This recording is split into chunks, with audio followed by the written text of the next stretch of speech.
అండి Krishna wild song అట్లా తీసి ఇవన్నీ చూపించుకుంటా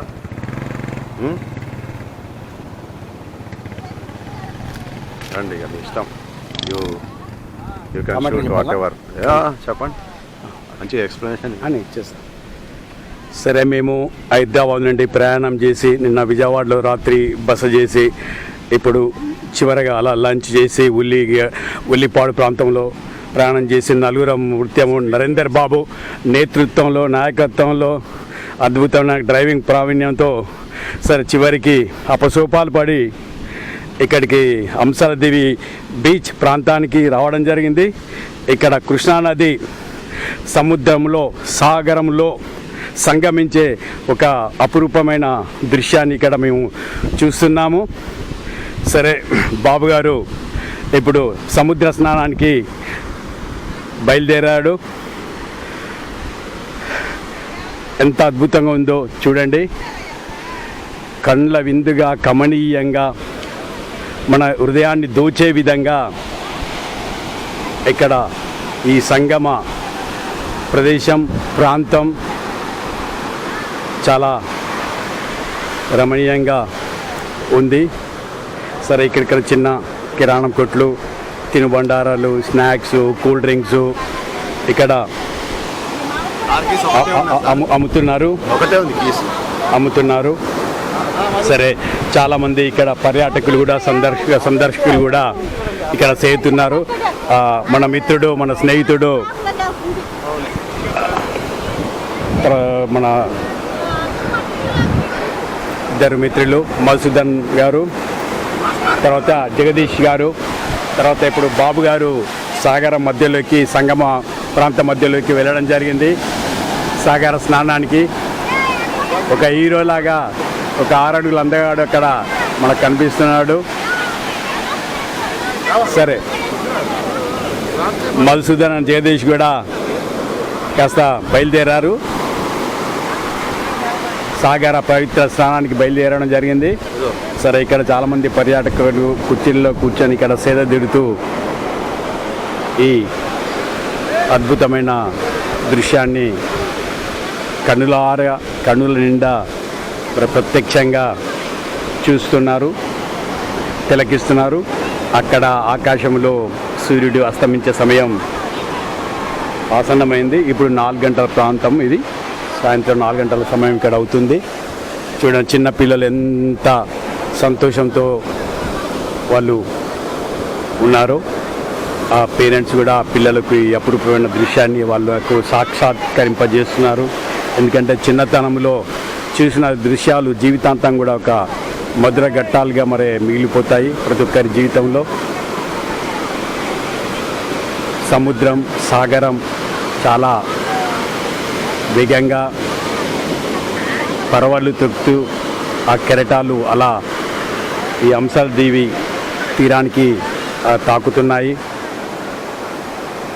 ఏమాత్రం లోనికి వెళ్ళినా కూడా చాలా ప్రమాదకరంగా ఉంది. ఇక్కడ ఫారెస్ట్ డిపార్ట్మెంట్ వాళ్ళు ఇక్కడ బోర్డులు పెట్టడం జరిగింది, లోనికి వెళ్ళకూడదు, 1-2 అడుగులు దూరం మాత్రమే వెళ్ళాలి.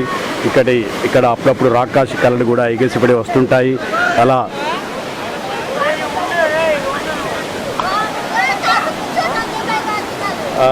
ఎగిసిపడుతున్న జాగ్రత్తలు కూడా సకల జాగ్రత్తలు వాళ్ళు చెప్తున్నారు. ఎందుకంటే నిజంగా కూడా అలా సముద్రం చాలా ఫెరేషియస్గా ఇక్కడ ఉంది. చూస్తుంటే ఏమాత్రం ఒక్క రాకాసి అలచాలు మనల్ని లోనికి తీసుకెళ్ళి ముంచేందుకు.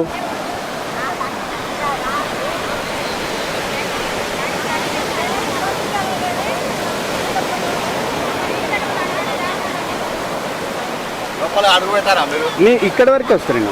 Okay, right. నేను మొత్తం కామెంట్ చెప్పి బ్రహ్మాండంగా తీసుకు. అవునవును, ఇక్కడ వరకు వస్తాను. నేను వస్తా కదా అక్కడికి.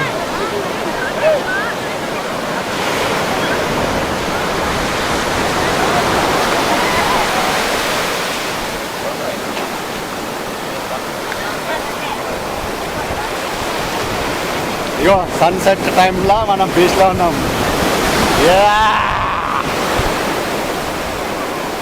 బ్యూటీ అక్కడ కనిపిస్తుందా? అది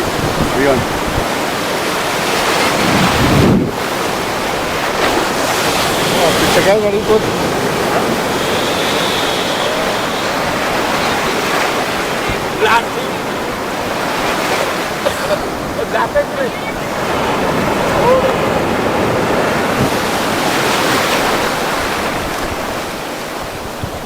కాళ్ళు చేతులు ముఖం మంచిగా ఉప్పు నీళ్ళతో all required shorts will come.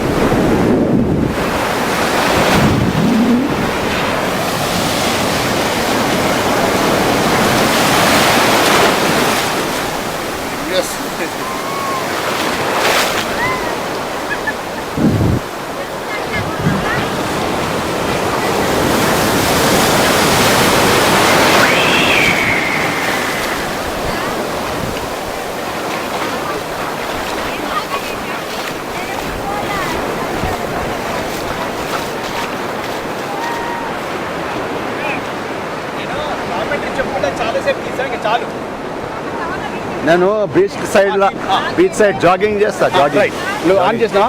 నువ్వు వెళ్ళు. ఆనే ఉంది అది. మరి ఇప్పుడు దీన్ని చేసి కామెంట్ చెప్తాను. నువ్వు రైట్ ఎడ్జ్ అడిపోతే వెళ్ళు. సరే, మన హీరో 6 అడుగుల అందగాడు మరి సాగర మధ్యలో జాగింగ్ చేస్తున్నాడు. అద్భుతం. చాలా అథ్లెట్, బ్యాడ్మింటన్ ప్లేయరు, గంటల తరబడి కూడా షటిల్ బ్యాడ్మింటన్ ఆడుతుంటాడు. సరే, ఈ సాగర తీరంలో సముద్రం నీటి మధ్యలో మరి జాగింగ్ చేస్తున్న దృశ్యం చూడవచ్చు. హాయ్, చాలా ఉత్సాహవంతుడు, చాలా క్రియేటివ్ అండ్ డైనమిక్ పర్సన్. ఎప్పుడు నావెల్గా, వినూత్నంగా, సృజనాత్మకంగా ఉండే మనిషి. 6 పదులు దాటినప్పటికి కూడా ఆయనలో ఆ ఉత్సాహం, ఆ చురుకుదనం, ఆ డైనమిజం, ఆ ధైర్యం, ఆ సాహసం ఇంకా తగ్గలేదు. చూడండి అతని చేవ, అతని సాహసం. రియల్లీ చాలామంది యూత్ తనను చూసి ఇన్స్పైర్ కావచ్చు. ఆ విధంగా ప్రతి క్షణం కూడా ఎంతో ఉత్సాహంగా, ఉల్లాసంగా, జోష్గా, ఖుషీగా ఉంటాడు. ఇతరులను కూడా అలానే సందడిగా ఉంచే మనస్తత్వం నరేందర్ బాబు గారిది. అలా తన్మయత్వంలో మునిగిపోతున్నాడు, అలా సేద తీరుతున్నాడు, పులకించిపోతున్నాడు, పారవశ్యం చెందుతున్నాడు ఆ సాగర జలాల మధ్యలో. పైన అభ్యాలా